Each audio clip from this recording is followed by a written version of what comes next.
धर्मशाला block अंतर्गत मिर्जापुर पंचायत श्यामसुंदर सरकारी उच्च विद्यालय पक्षर वार्षिक क्रीड़ा और पुरस्कार वितरण समारोह शुक्रवार पूर्वाह्न अनुष्ठित हो जाइछि। प्रधान शिक्षक हरिहर रथଙ୍କ सभापतित्व अनुष्ठित कार्यक्रम में जिला लेखक सम्मेलन सभापति डॉक्टर रुद्र नारायण पुष्टि मुख्य अतिथि भाव जोगदे क्रीडार उपकारिता उपरे आलोकपात करथिले।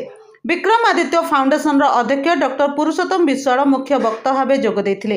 वरिष्ठ शिक्षक डॉक्टर अजय कुमार महापात्र संयोजन अनुष्ठित सभारे सम्मानित अतिथि भाव मंडल अतिरिक्त शिक्षाधिकारी नमिता महांती, ओष्टा जिला संपादक पवित्र कुमार पंडा, डॉक्टर विश्वजित महांती, अवसरप्राप्त अध्यापक प्रदीप्त कुमार महांती, अवसरप्राप्त प्रधान शिक्षक जसवंत लेंका, अवसरप्राप्त शिक्षक ब्रजकिशोर दास, थाना एसआई कैलाश चंद्र भद्र और सांबादिक अखिल कुमार स्वाई प्रमुख जोगदे शिक्षा और क्रीड़ा उभय जीवन में आवश्यक बोली मतव्यक्त करथिले।